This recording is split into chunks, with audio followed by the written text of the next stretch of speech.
सहनाववतु सहनौ भुनक्तु सह वीर्यङ्करवावहै तेजस्विनावधीतमस्तु मा विद्विषावहै। ॐ शान्ति शान्ति शान्तिः। गुरुर्ब्रह्मा गुरुर्विष्णुः गुरुर्देवो महेश्वरः गुरुरेव परं ब्रह्म तस्मै श्री गुरवे नमः। तस्मै श्री गुरवे नमः।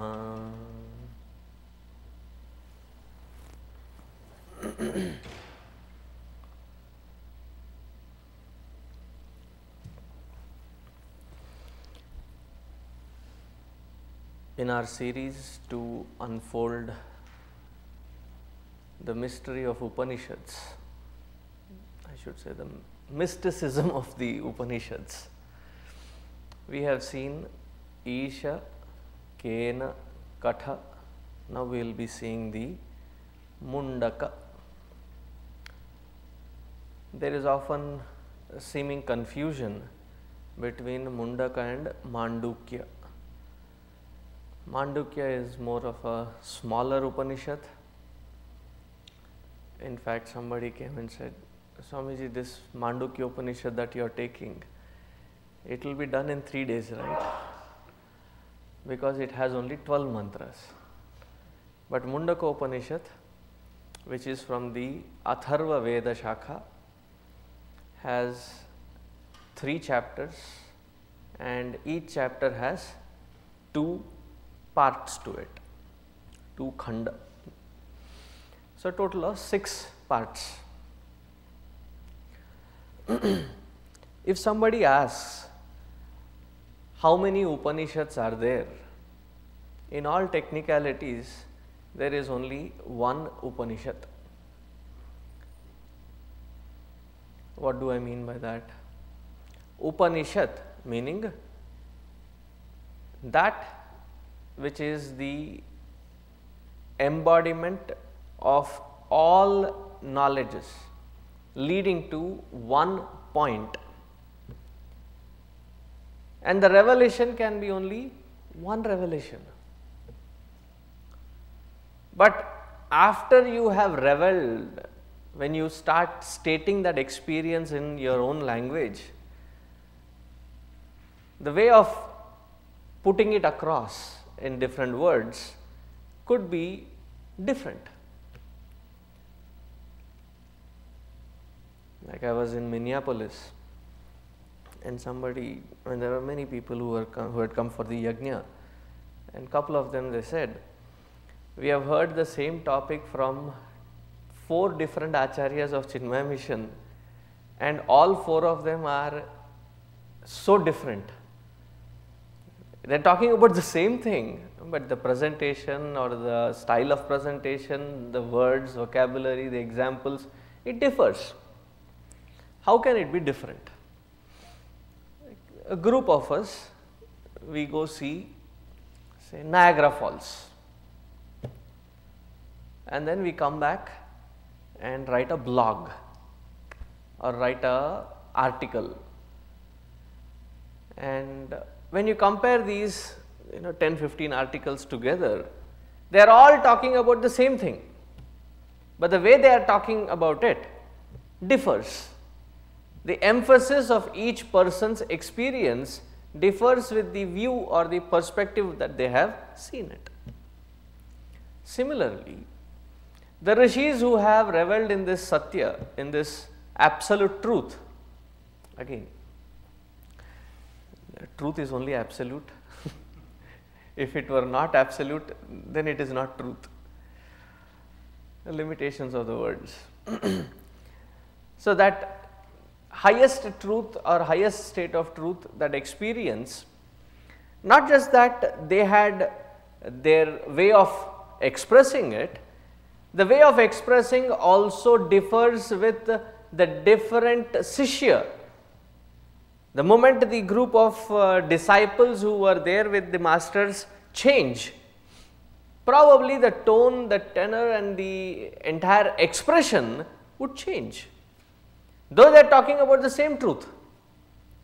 So, it depends on various variables, and hence therefore, in our Vedas we see or we come across in different Samhitas, the last portion of the Samhita is the Upanishad, and these Upanishads, though talking about the same truth, they give different expression, a different way of understanding the same truth. Of these Upanishads, there are authentic, there are 108 of them. Of these 108, 10 are supposed to be, or they are titled as major Upanishad, Mukhya Upanishads. Why are they called Mukhya Upanishad? Does it mean that they have a better revelation of truth than the other Upanishads? No. It is from the standpoint that whenever in our Sanatana Dharma or Hinduism, there is a school of thought that has to be presented, whether it is Dvaita, Vishishtadvaita, Advaita or Nimbarka or Gaudiya Sampradaya, whichever Sampradaya has, tradition has been started, in order to prove their logic of tradition, they have to comment flawlessly on three aspects of our scriptures. It is called Prasthana Traya. One, they have to comment on Brahma Sutras. There are 555 sutras written by our own Veda Vyasa. Then there is our Bhagavad Gita. 700 shlokas of Bhagavad Gita have to be commented on. Then there are 10 Upanishads, and because these 10 Upanishads sets the standard for their tradition, hence therefore they are called Mukhya Upanishad, not because of its content. And the Rishis were called Mitabhashi. Mitabhashi, the men of few words, but when they spoke with such pragmatic applications of this knowledge, and they were mostly in the Sutra Praya, in a very nutshell, the way they would put it across. So, the smaller the Upanishad, intense is the knowledge that we have to decipher from that particular Upanishad. The smallest is the Mundakopanishad Upanishad, and in most of the traditions, it is often taught as the last Upanishad to be dealt with, because of its seriousness and depth with which it talks very point blank. There is no coating, there is no sugar coating of, there are no examples given. It is a straight point, so it takes that much more effort to understand it.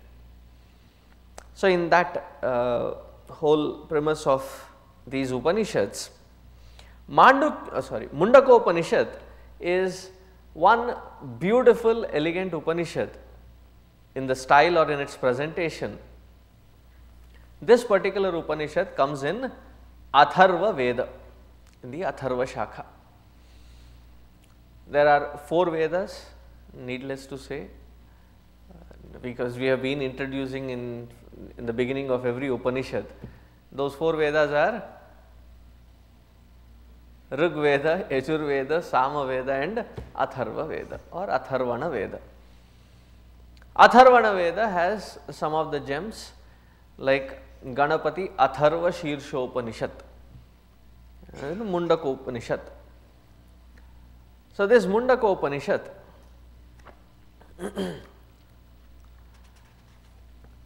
the reason that the name Mundaka, the Shakha is called Mundaka Shakha, from which this Upanishad emerges. In the Upanishad itself, there is one particular mantra wherein the Sishya who approaches the master, how should the Sishya approach? So they say he has to be clean shaven with a choti, tuft. So somebody asked me when I was in the ashram, while as a student, we need to shave our head monthly once and maintain that tuft.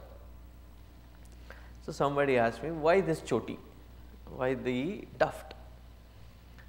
So I told him that we have in a day 10 hours of Vedantic lectures. So it is quite possible that the mind goes into a sleep mode. So our Guruji has all authority to tie the tuft to something on the ceiling with that rope, like the puppet. And if he sees some head going down, he can pull it up. It is certain discipline that we have got a lot of attachment to our hair. We tend to color it, maintain it. There is a lot of attachment as to how we look through our hair, how we present ourselves. As a brahmachari, that is not something that our time should be wasted on. So in Hindi they say, na rahegi baas, na bajegi basuri. Remove the cause for all this trouble. So the head is shaven. So the Shishya comes with the head shaven, with dried twigs in his hand, package of dried twigs, and on the head there is a pot full of burning charcoal. It is all very symbolic. Now how can you carry it? Is it that there is a insulating material and then there is a pot kept? It's the indication that the Shishya is coming with burning intensity to learn the knowledge, and he or she has presented themselves as a dried twig.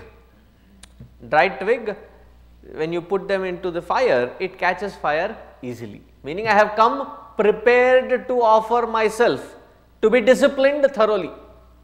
I have come with absolute vairagya. And because the Sishyas come with this shaven head, some commentators have also commented that this Mundakopanishad is to be taught only through the shaven head. So you know the instructions for tomorrow, right?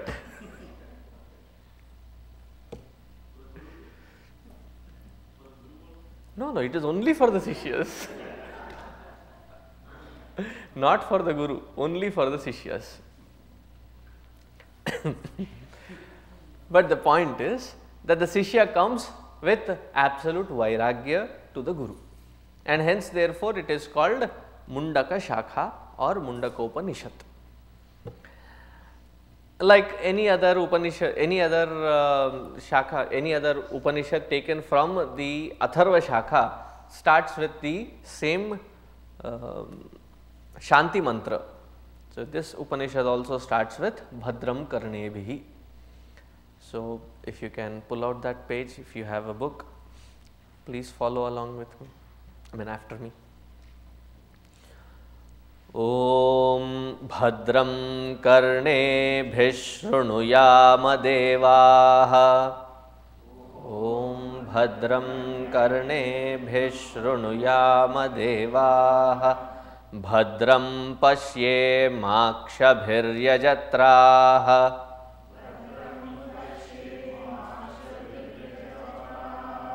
स्थिरैरङ्गैस्तुष्टुवागं सस्तनूभिः.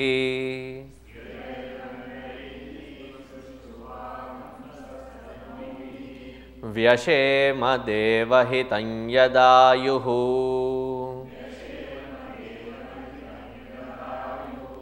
स्वस्ति न इन्द्रो वृद्धश्रवाः.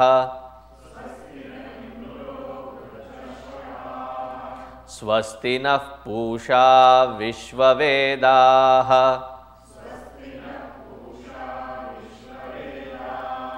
स्वस्ति नस्तार्क्ष्यो अरिष्टनेमिः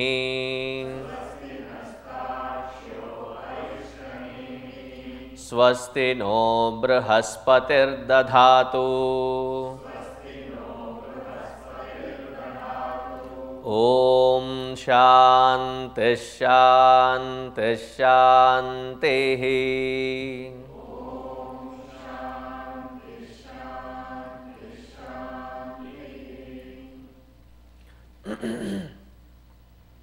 ॐ भद्रं कर्णेभिः शृणुयाम देवाः। Now the magnanimity of these rishis was that every prayer of theirs was always universal.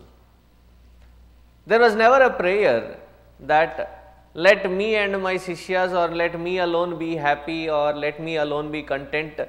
Who cares about the rest of the world? Now the magnanimity was that let everybody, sarve bhavantu sukhinah, sarve santu niramayah, sarve bhadrani pashyantu, ma kaschid dukkha bhag bhavet. स्वस्ति प्रजाभ्यः परिपालयन्तां न्याय्येन मार्गेण महीं महिषाः स्वस्ति प्रजाभ्यः परिपालयन्तां.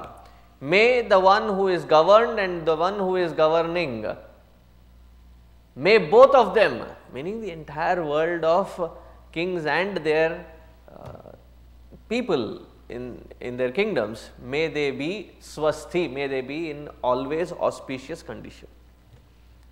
Similarly here, Bhadram karnebhihi shrunuyama devaha. The entire process of Guru-Sishya interaction starts with Shravana. Shravana, the hearing.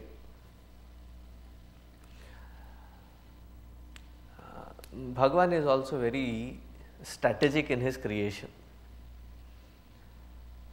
He created the eyes with the lids. He did not create the ears with flaps. If that were the case, we would have been in a constant closure. Who has the patience to keep listening to all these kinds of stuff? Close it. So Bhagavan kept it open, so that at least by mistake let good things get inside. Bhadram karnebhihi shrunuyama devaha. There is also one Vedic statement. Ano bhadrah kratavo yantu vishwataha. May all good things come unto me for my evolution. Bhadram karnebhihi shrunuyama devaha. Bhadram pashyema akshabhihi yatraha. May I perceive all goodness. May I be blessed enough to see good, auspicious around me. Or it can also mean, may you bless me in such a way that only auspiciousness comes into my life to be perceived. Now these two sentences can be interpreted in 2-3 different ways, and we can see it in all 3 stages. Initially, when we are into this field of being a seeker, being a disciple, there is a lot of baggage that we carry, there is a lot of vulnerability that we are prone to, and the moment we step into the field of spirituality, there is a lot of comparative analysis happening. Internally, externally, there is a lot of comparative analysis happening. The first thing that we want to see, the spiritual environment that I am getting into. And if not that they are all realized, they should at least be all noble people around me. Many people who come and say, Swamiji, I thought Chinmay mission, it will be with such great people, noble souls that will come, but what is this all kinds of politics? I said, give me 2 people I'll show you 3 parties. My party, your party, our party, just in case. Don't we see it? And those who have come here have not come here because they are angels. We have come here so that we can grow, evolve to reach to that state.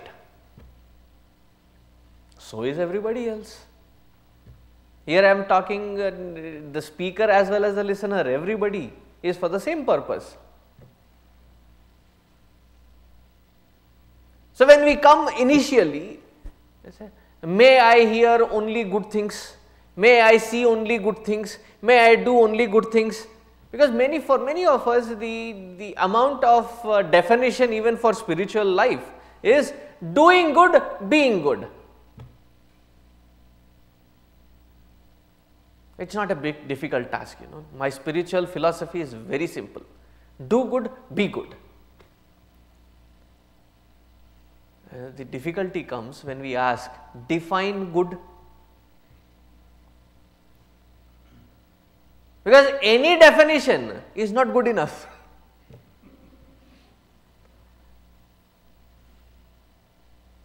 Because nothing is absolutely good or nothing is absolutely bad. May I hear only good.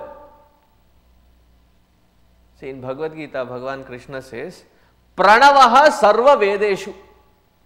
I am the syllable Pranava, the Omkara.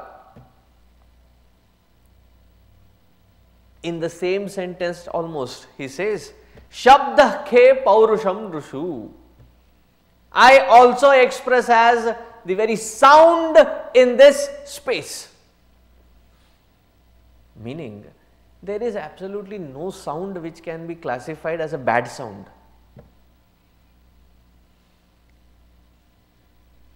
But in order to grasp that, we have to evolve. See, most of these sounds, we have given it a certain value, certain meaning to it. And when you can speak couple of languages, interchangeable meanings, it's very confusing. This Tamilian was there in Bombay, and every day morning he would wake up and he would say Murga, Murga, and he would wake up.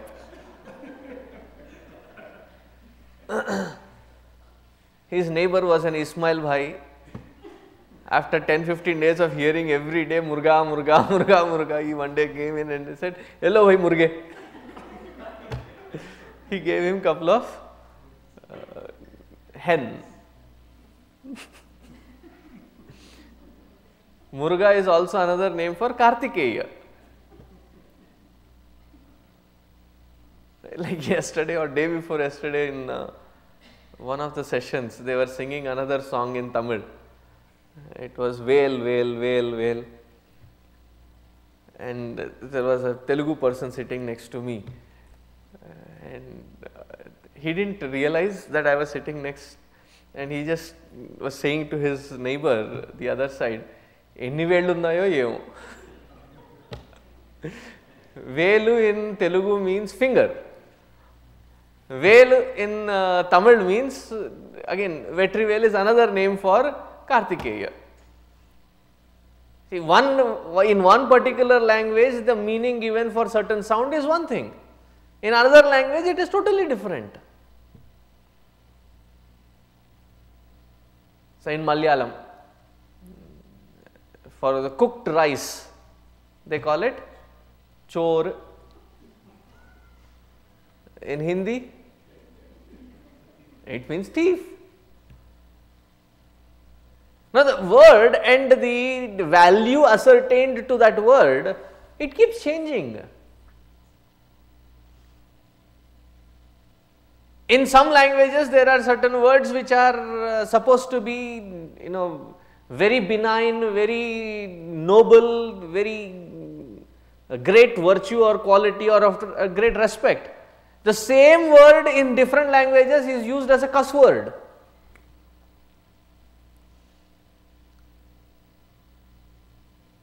or totally contradicting meaning. See, we have Shanti and Ashanti. The first time I had come here 10 years ago, the singer's name was Ashanti. I was like, "Kaun rakhega aisa naam?" Why would anybody keep a name Ashanti? But later I understood when I searched or researched into that word and its meaning, that in some African language, it is the meaning is emperor, or the king of the kings. Ashanti means. Each word has two different meanings.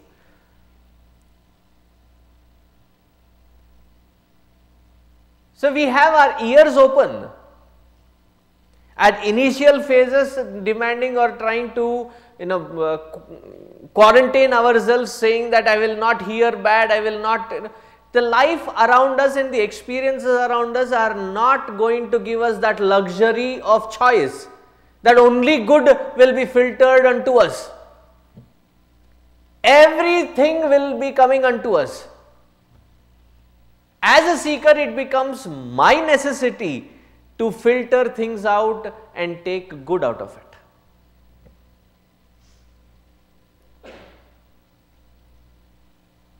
First phase is to quarantine. Second phase is to filter and get good. What I see, what I hear, what I do. And the third phase is, that is where the maturity, when you reach to a level to understand nothing is worth branding as good or bad. It is coming unto me as an experience so that I learn from it and move forward. May I learn that skill to see through every single experience, every single word that I hear, every single experience perceived by me. May I learn the greatest benefit from it, mature to the next level than what I am existing in today as. The fourth meaning. What is the fourth meaning? How many eyes do we have? How many ears do we have? Two. Right? Here it is not dvivachana, it is bahuvachana. What do they mean by bahuvachana here? Bahuvachana means third eye, third ear. Two don't function properly. Where do we search for the third one? We didn't even know we had a third eye and a third ear. It is called the intuitive conscious perception. May I perceive my entire life of experience through the eye of knowledge. That there is nothing that can be avoided, nothing that should be avoided, everything that has to be accepted, learnt and grow to the next stage. And it can happen only through the eye of intuition. Bhadram karnebhi shrunuyama devaha bhadram pashye makshabhir yajatraha. And in order to function flawlessly in this world, what do we require? Sthiraihi angaihi. May my limbs be firm.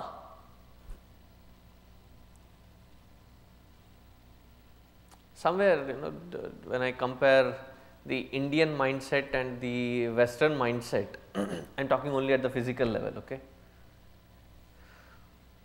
If need be, take it with a pinch of salt. Don't get too touchy with the example here. बाद में emails आएंगे, इसीलिए बोल रहा हूँ मैं.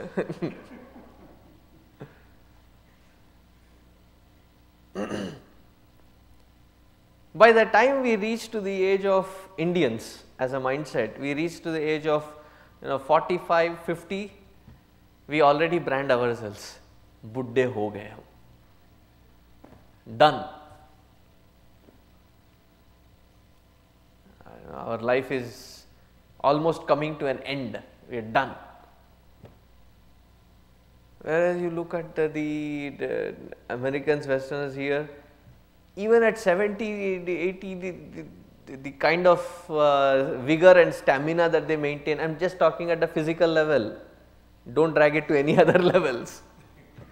The vigor that they maintain at their physical level, the stamina that they, and the exercise or the shape that they maintain themselves in, is amazing to watch. What, see, it finally is, where do you or how do you end up using it? The entire life, may my limbs be firm and functional.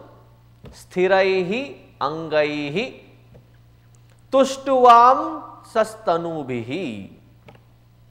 May they may I live with a body which is in a very optimal condition, or else by we neglect, we do not maintain our body, we do not give it its due maintenance. At the most, the maintenance that we do is the appearance, head to toe, the appearance is what we focus on, and there is enough market to sell us out on the appearance. I am talking about the maintenance. Every aspect of our limb, every part of our body should be maintained in a healthy condition, in a firm condition.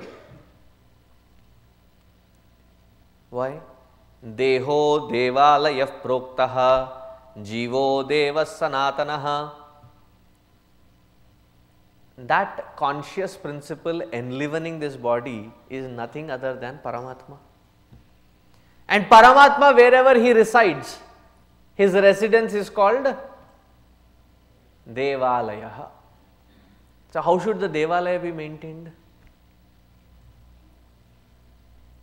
All hair falling everywhere, it not cleaned for a couple of days.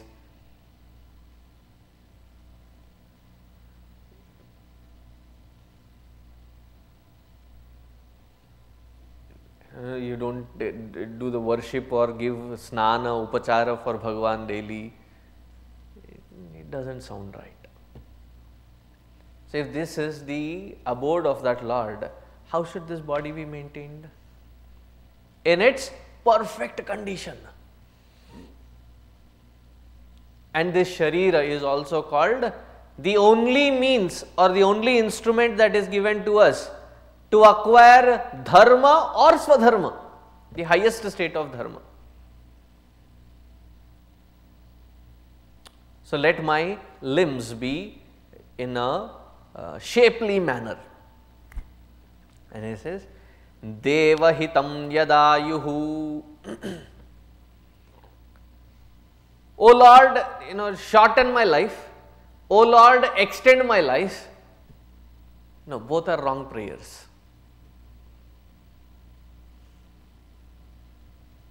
Whenever they talk about Chirayu, there is another adjective added to it.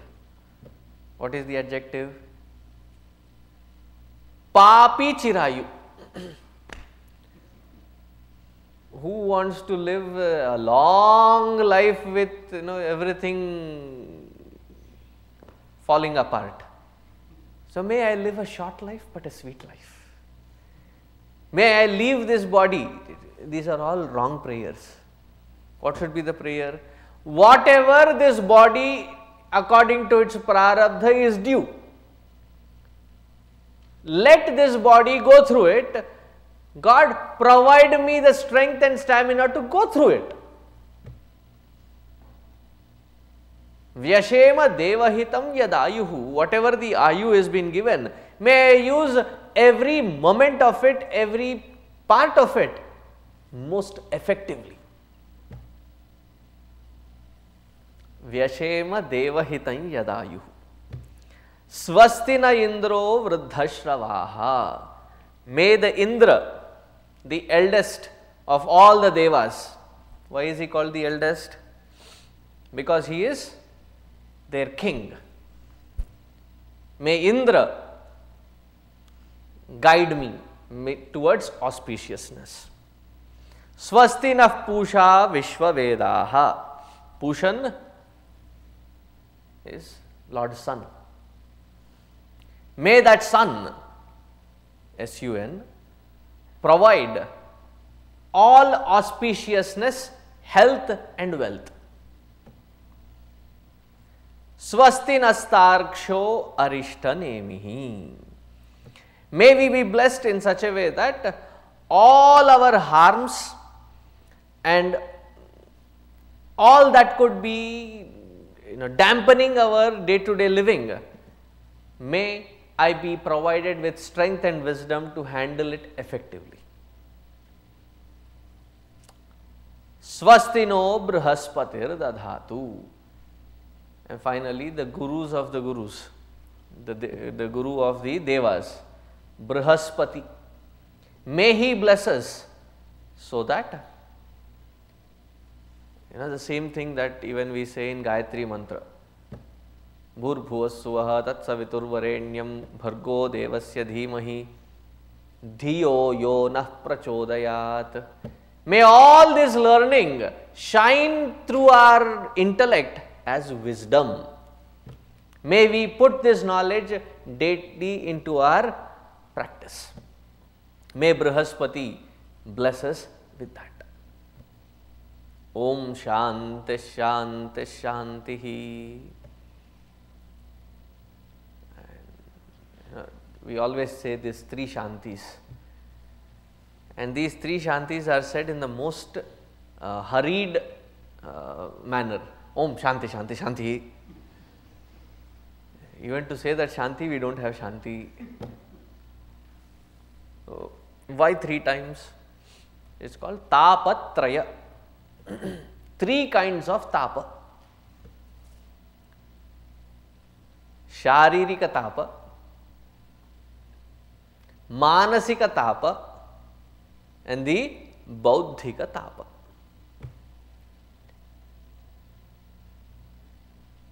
Who is the worst enemy for a seeker?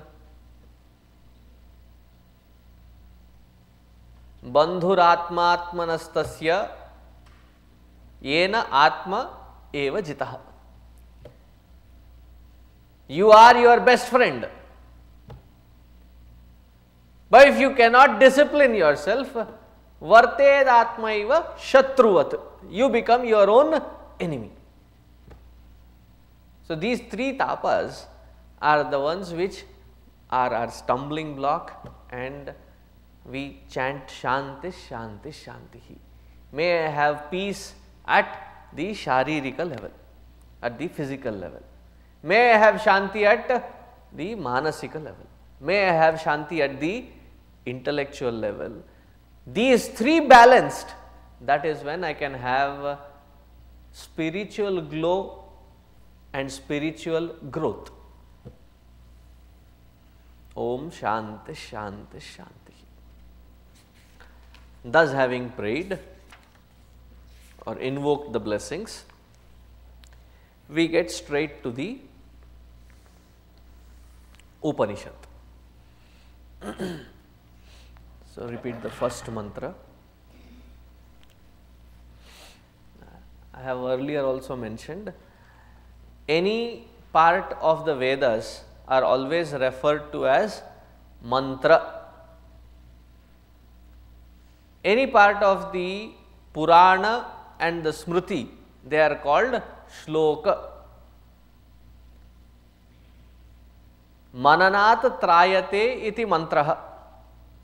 That by which you constantly meditate upon, consciously contemplate upon, it removes various layers of bondages. Such effective one is called a mantra. Shlokyate anena iti shlokaha. That which is praised by everybody or in the act of praise. So, most of the Puranas and the Smriti Granthas are in praise of the Lord. Hence, therefore, they are called shloka. So, these are called the mantra, the technicality. So, repeat after me. Om Brahma Devanam Prathamas Sambabhuva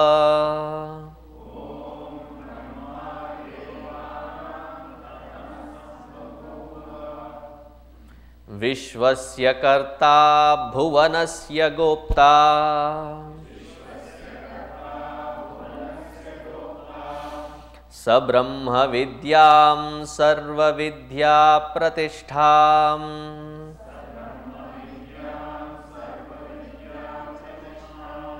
Atharvaya Jeshtaputraya Praha.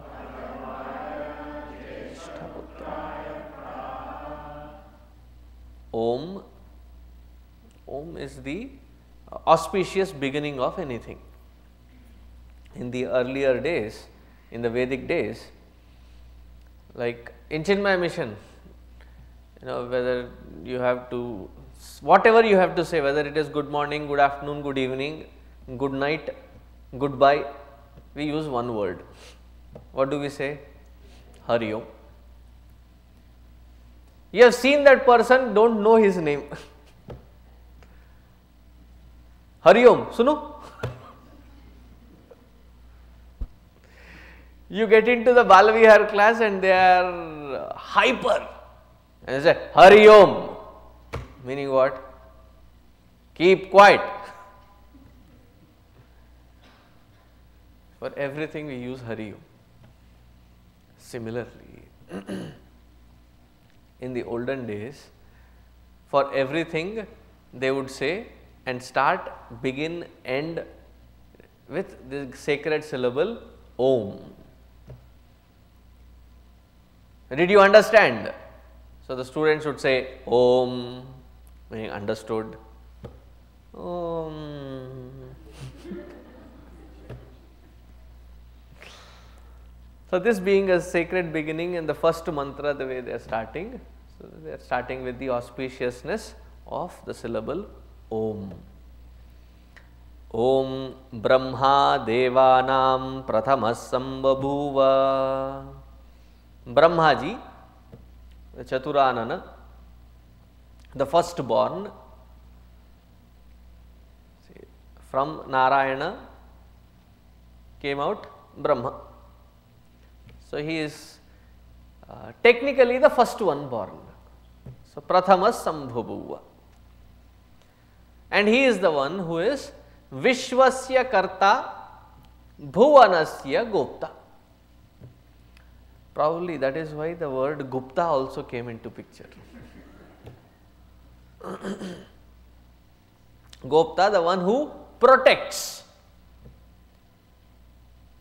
And what does Gupta protect? Wealth.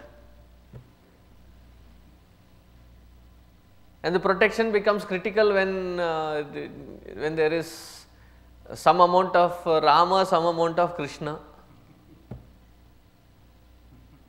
You don't know these terms? I picked it up from Bombay. There they say Rama means white, Krishna means black.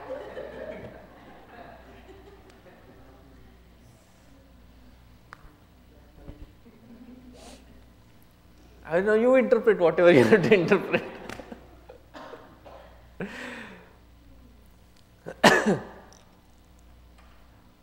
Gopya means to hide. Gopana means to protect.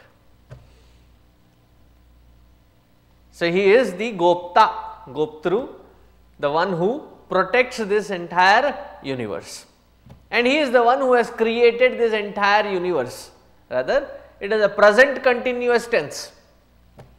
He is continuously creating this universe and constantly expanding. Vishwasya Karta Bhuvanasya Gopta. Brahma. So what are his adjectives? He is the firstborn. Prathama Sambhabhuva. Which Brahma? Why? Vishwasya Karta, the one who is called the creator, the one who is called the protector, Bhuvanasya Gopta. So one day, this Brahmaji in all 4 quarters of his head. He had an amazing match wherein he had absolutely no pressing responsibility calling. The 4 processors were idle. So he immediately called for his son. Of the sons, the oldest one. See, there is a story again, different Puranas. First, Brahmaji created lots of boys. You know, Sanat Kumaras and Narada, they were all created, but they all became Virakta. They said, Dad, you take care of your creation, we can't help you in your creation. We don't want to get into that field. So next he created another set of 10,000 of them. So Narada goes, he says, look at my brothers, older brothers. Don't they look happy? Look at me. Don't I look happy? Why do you want to bargain this happiness and get into the rut of what Dad is asking you to get into? Join us. And all 10,000 of them became sannyasi. Then he created another batch of 10,000. They were also spoiled. In terms of Brahmaji, he said, you know, this Narada is becoming like a havoc. He is taking away all my children and spoiling their purpose and vision. Then he creates 10,000 girls. They also go do tapasya. Narada goes to tell them the same thing. They say, no, no, no, Papa ne jo kaha wahi. So it is in the creation itself.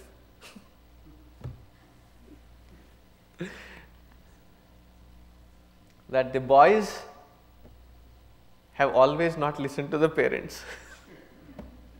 Girls have been always the obedient ones. Right from the creation, you can see the genetic coding there. Then the next batch of these sons, the oldest one that he had, he called him Atharva. His name was Atharva. And this is Atharva Shakha. And then he said, son, I am in the mood to explain the greatest truths to you. And he gave him the absolute knowledge to his son Atharva. Sa Brahma Vidyam Sarva Vidya Prathishtham Atharvaya Jyeshtaputraya Praha.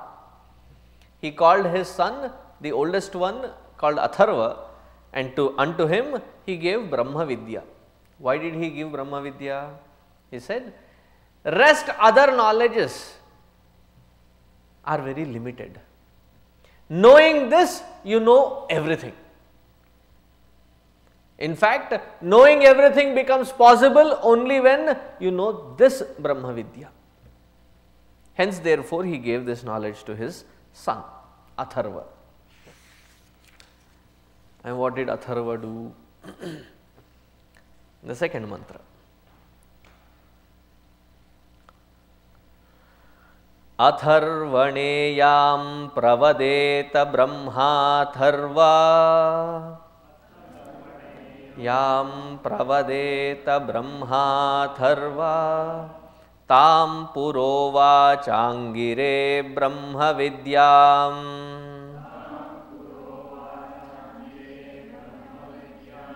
Sabharadvajaya satyavahaya praha.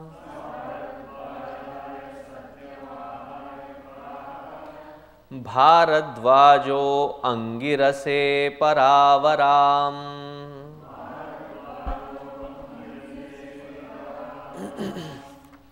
So the entire knowledge and the lineage of knowledge is being explained.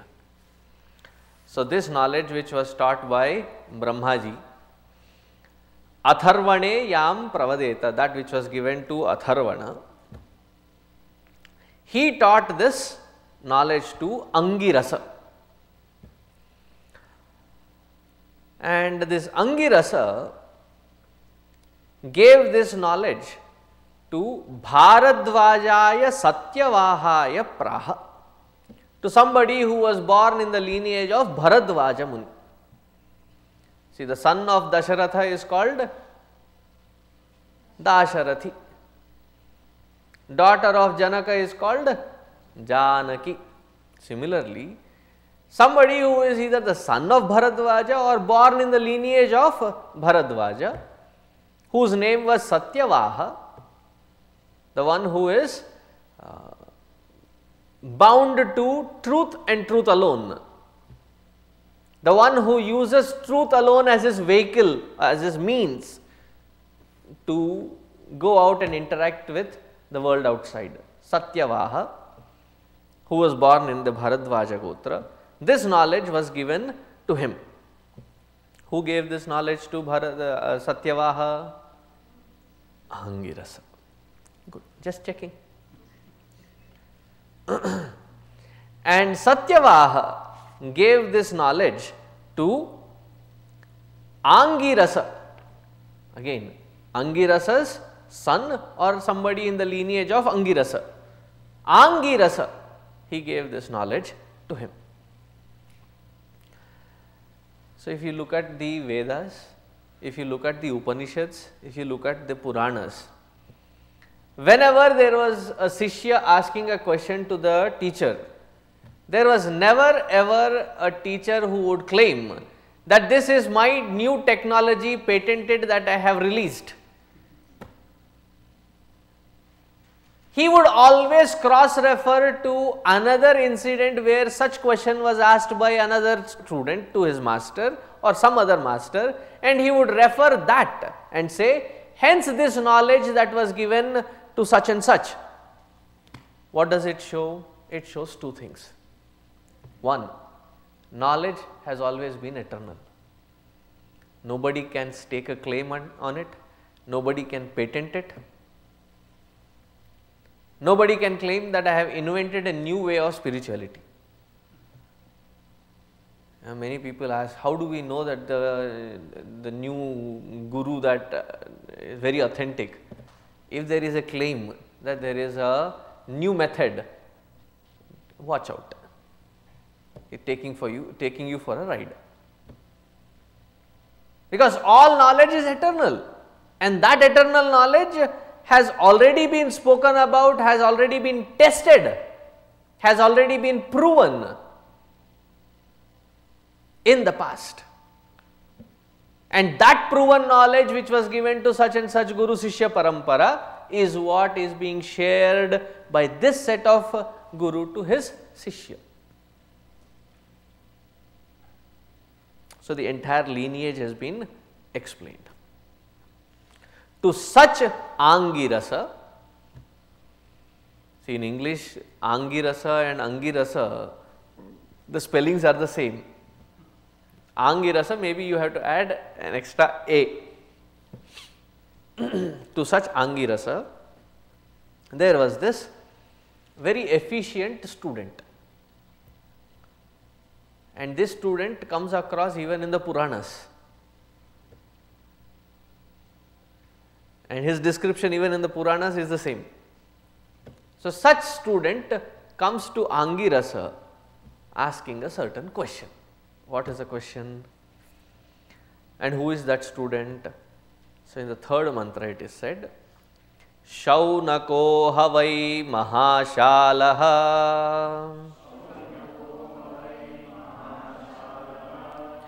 Angirasam vidhivad upasannah prapracha. Angirasam upasannah papracha. Kasminnu bhagavo vijñāte. Sarvamidam vijñātam bhavatiti. Shaunakaha Havai Mahashalaha. Shaunakaha, his disciple's name was Shaunaka. Between all the Puranas, the first few chapters is a dialogue between Suta and Shaunaka. So, the same Shaunaka, I believe. And how was he? Mahashalaha. Shala means a compound or a house. How was his house? Mahashalaha. So, it is more efficient if you understand it as a compound, because in that complex there were many things. Mahashala is often used as a term to indicate somebody who has been a great person of merit, somebody who has accomplished a lot in their life, somebody who has couple of industries, somebody who has few tens and thousands of cows, tens and thousands of horses and elephants, somebody who has, can you imagine tens and thousands of horses and cows and elephants? In order to just feed them, how much land, how much grass, how much fodder should be there? So, when you say that they have such a big complex with all these things, it goes needless to say along with it that they owned that much of land and that much of property and that many people working for them. And when people have such kind of affluence, it gets straight into their head. But he is also known as somebody who is Mahashala. Maha there also indicates somebody who is noble hearted. Not just that they were accomplishments that he had, but he was also noble hearted. And it is this Shaunaka who often carries out various Satra Yaga. Satra Yaga is often done for a Mandala Praya. Mandala is 41 days. So, in those 41 days, whole day there would be, when starting from morning, after they have done their Sandhya Vandana and their Ishtadaiva Puja, they sit and perform Yaga. And in the evening, as a, I shouldn't call it time pass, because we don't really have the authority to pass time. The time actually passes us out. So, in their free time, after having sat in front of the fire the whole day, late afternoon, they would sit with Suta and learn about different Puranas, different gods and their stories. So, he must have gone and heard lot of such things, and every so often he would hear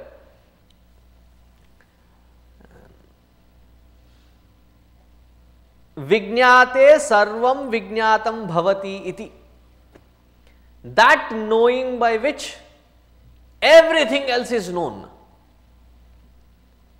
See, in the Puranas, most of the times this knowledge is not shared, but it is indicatively suggested that he was given this knowledge by learning which he knew everything. So, Shaunaka also had this Jignasa now, and he reached our Angirasa. How did he come?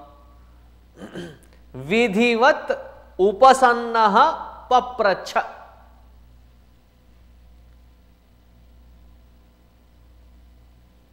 You have to reach in, you have to approach the master to ask such things in an orderly manner. What?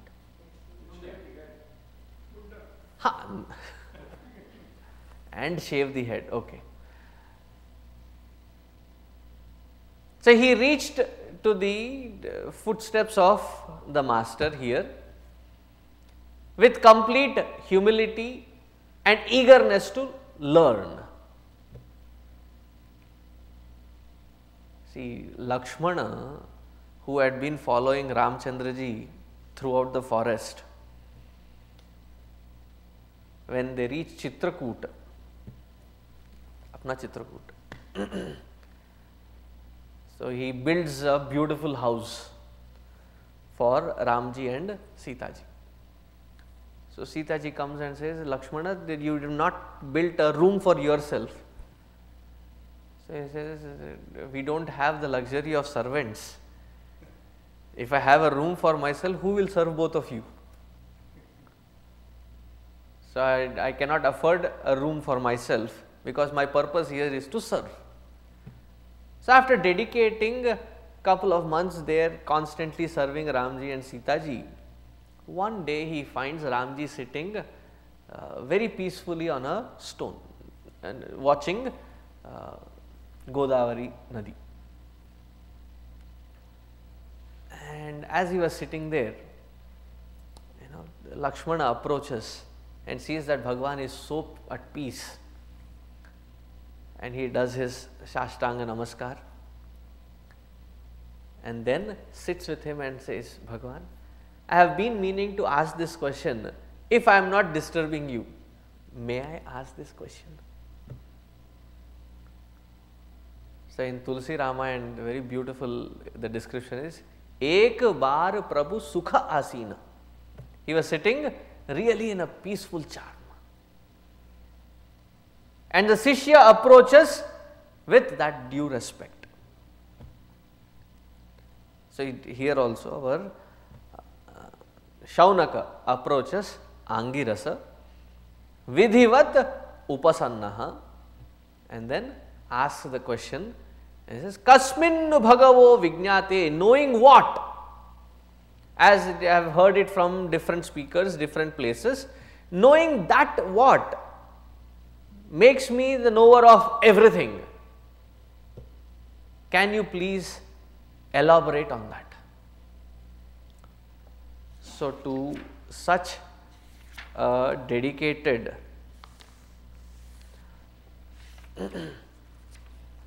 Sishya who has duly approached him, probably shaven head, with the twigs in his hands. You see, the twigs and the other things that was brought in was that the Guru or the Gurukula, the way it runs, is that there is always a need for the basic amenities. So he brought maybe he brought everything that he could offer as gifts for the Gurukula, and he duly offered them and deposited them in the various places that they were to be given, and then came, did his namaskar, expecting some chamatkar, asked this question. The Guru was also in a very composed manner. So you have to find right time to ask right question. Sometimes I remember this once.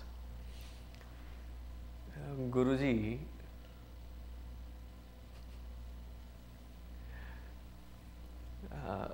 he just finished the lecture, and it was 15 minutes earlier than the usual schedule. He finished the lecture and he went to the backstage and then quickly went to his car, and we were following him. There was one of our Yuva Kendra members. As soon as he got out of the car, he jumped off the bike and ran to Guruji and wanted to ask this question. So he looked at him. Mudhatma. Very lovingly called him Mudhatma. कब क्या पूछना चाहिए सोच के पूछा करो. And he was like, shocked. What is wrong in asking? You are anyway going inside and you have time. I said, my focus is on to get to the bathroom first. I don't have time to answer your question. See, when you ask certain things, when you have to inquire certain things, the person that you are approaching, the person that you are asking should be in a good frame of mind That your questions or your presence there should not be a binding factor or a burden to that person that you are going to ask. Even before you start asking, seek permission. I have certain questions, is it a good time? If you do not know, if you can't really say that this is a good time or not, how would I know? Ask, is it a good time to ask? So, the Guru was in a very pleasant state of mind, and the Shishya also was very Uttama Shishya. He assessed the situation right, approached diligently and asked the question with complete humility. And Guru also, without beating around the bush, straight starts answering the question. What does he say? He says, Tasmai sahovacha dve vidye veditavye iti hasmayat brahmavido vadanti parachaiva paracha tasmai sahovacha. Unto such student Shaunaka, Angirasa spoke thus. What did he say? He said, Dve vidye veditavye. There are two kinds of knowledges. And what are they? They are called paracha, aparacha. Para and apara. Paravidya is called Brahmavidya. Aparavidya is called the Laukika Vidya. The various sciences, various arts, various themes that we learn here in going to the education system in today's world is all put under the classification of Aparavidya. Now, the reason I am not using secular is you will see in the next mantra.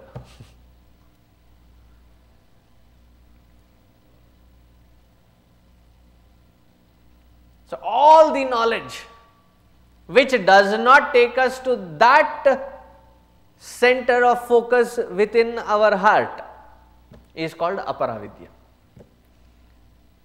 I tell you, this state of frankness you will cherish only in the Upanishads, only in the Hindu scriptures. Why? They have the courage to stand up and say, hey look, all the apara that we are talking about, what does it include?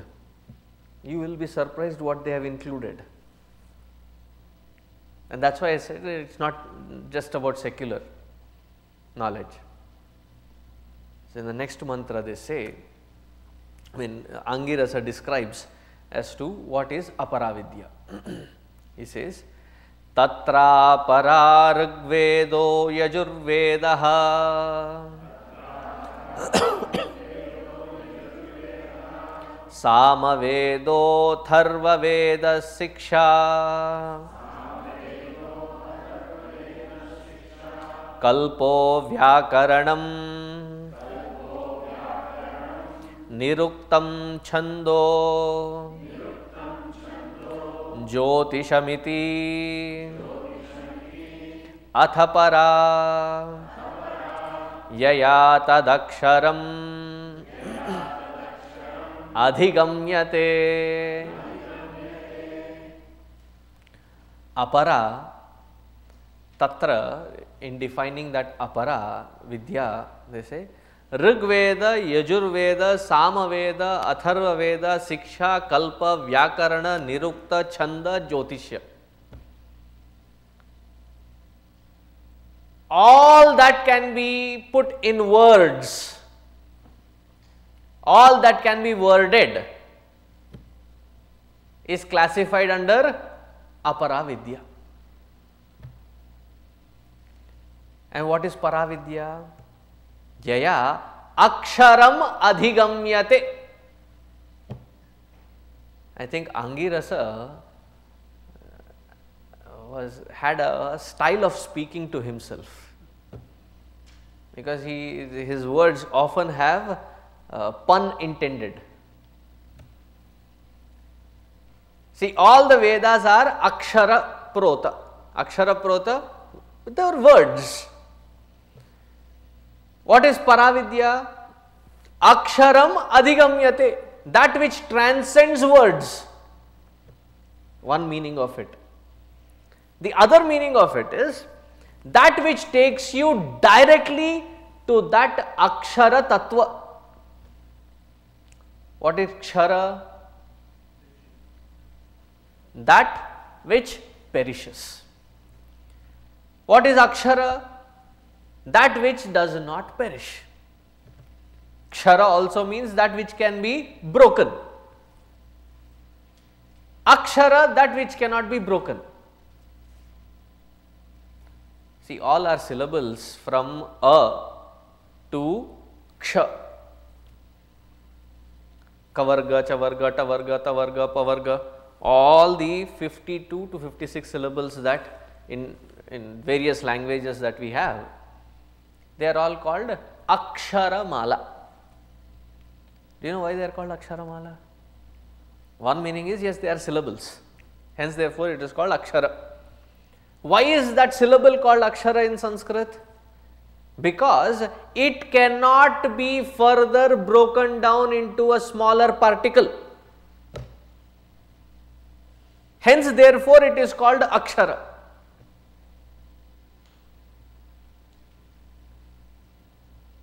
If you go into Sanskrit vocabulary and learn the Siksha, the initial phase of learning the Akshara Mala, we are told there are vowels. A to Aha, there are vowels. And then there are consonants. Each consonant is again with halanta. Unlike in Hindi, Telugu, Tamil or whichever other language, they do not have halanta. Sanskrit alone has halanta. Halanta, there is a little tail underneath every syllable, meaning it becomes complete only when a consonant is mixed with a vowel, but otherwise it is in its unbreakable format. You cannot further break it down. There cannot be sandhi vichcheda done anymore. Hence therefore it is called Akshara. Aksharam Adhigamyate. All these words have to be transcended. But this Upanishad is also in the Veda. So you mean to say that we are going through Aparavidya?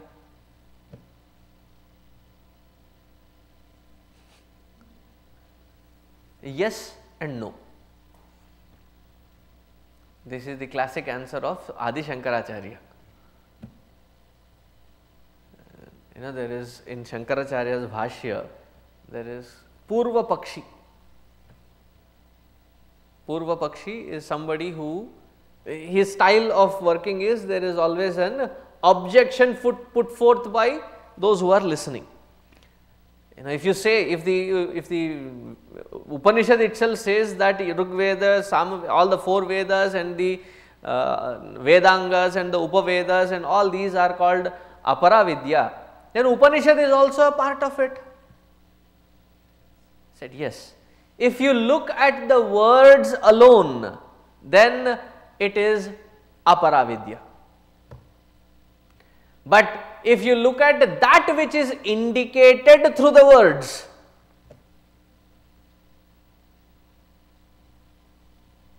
meaning in what we say in English, reading in between the lines. First we have to learn how to read the lines, then understand how to read in between the lines. That which is the lakshartha of the entire Upanishads, that is Paravidya. That which is the Vachyartha, the words and the word meanings. See, now what is happening is pure Aparavidya. Why? The knowledge is being received as words and stored as data. And we have segments inside. Upanishad says so and so, Upanishad said so and so, then Mundakopanishad is saying so and so. It's a data. Now, when that data is contemplated upon and the best of that knowledge is churned out, and that when put in application, what is retained is called wisdom. That experiential knowledge which is gained through the contemplation which is done after the Shravana, that which is indicated, the Lakshyartha, is called Paravidya. Until we reach there, we are carrying the burden of Apara Vidya.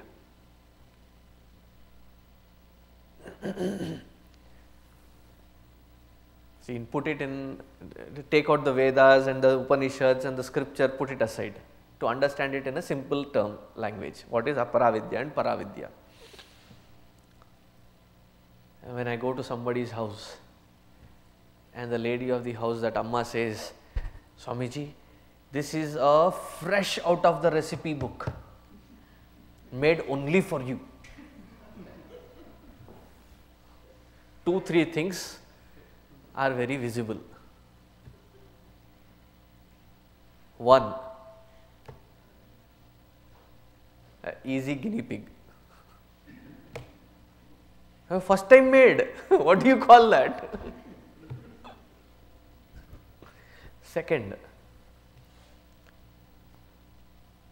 high vulnerability.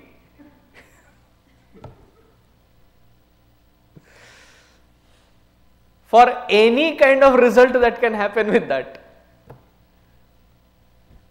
And third,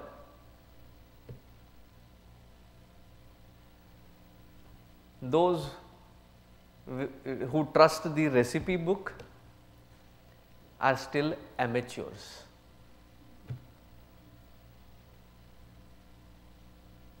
Because those who are expert, they don't require a recipe or a recipe book.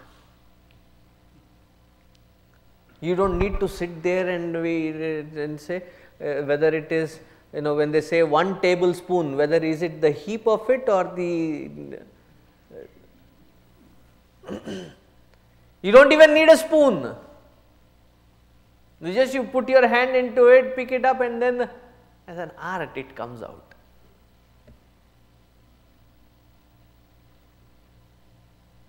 Until it becomes that art form, it is apara cooking.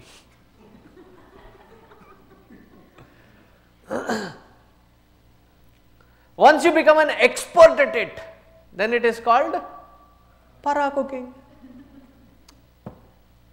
See, whenever food example is given, everybody has a spark of understanding.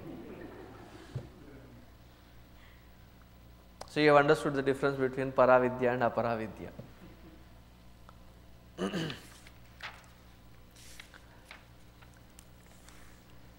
Continuing further, we will read the shloka today and see the meaning tomorrow. Yattadadreshyam agrahyam Yattad adreshyam agrahyam agotram avranam avarnam achakshusha shrotram tadapani padam nityam vibhum sarvagatam susukshmam tadavyayam yadbhutayonim paripashyanti dhiraha yattad adreshyam adrishyam. Adreshyam is the chandasam, Chandasam. There is a different grammar that goes with the Vedic scriptures. What we have today as the Paninian grammar, it works with the Paninian Sanskrit. It cannot work on the Vedic literature. So, that Vedic literature is called Chandasam. So, Adreshyam, the nearest vocabulary that we have in the new Sanskrit is called Adrishyam, that which is invisible. Agrahyam, that which cannot be held, that which cannot be grasped. Agotram, that which does not have an origin.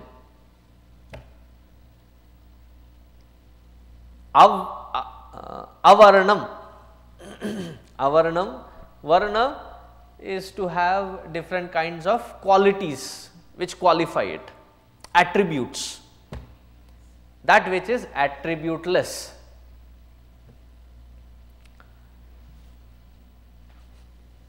When I am reading this, I remember I had been to somebody's house. You know, when we go to, they want to give you something, at least feed you something. So this Amma said, at least chai to pee ke jao. So, theek hai, chai. And she got that chai,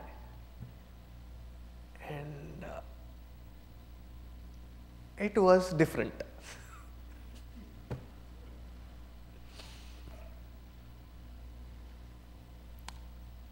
So, I didn't comment. That is my end of sadhana. That whatever comes my way, I eat it. I don't comment on it. But that Amma was like on a gunpoint, point blank. Kaisa hai? Kaisa hai? Kaisa hai? Now I am at a loss. बहुत अच्छा है, नहीं कह सकता, क्योंकि बहुत अच्छा नहीं है.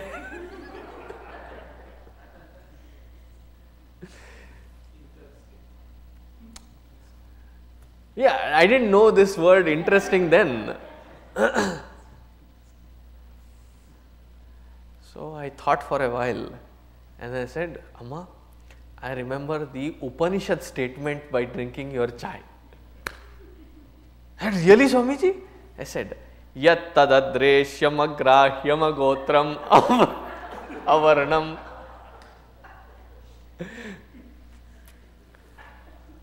So what does it mean, Swamiji? I said, your chai is like nirguna nirakara parabrahma paramatma.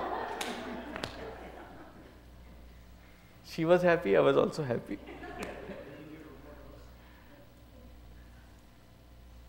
Because it did not have the tea leaf taste or smell, it did not have milk taste or milk smell, it did not have sugar, the taste, enough taste. I don't know, it was, as Gurudev puts it, this is water boiled, spoiled to be called as chai. So when it says avarnam, attributeless, that which cannot be described. So it is a very interesting way to look at it. The sixth mantra is the most contemplative mantra, and many seekers are initiated into contemplation through this mantra. So that we will see tomorrow. Om Purnamadaha Purnamidam Purnat Purnamudachyate Purnasya Purnamadaya Purnameva Vasishyate. Om Shanti Shanti Shanti. Harihi Om Shri Gurubhyo Namaha. Harihi Om.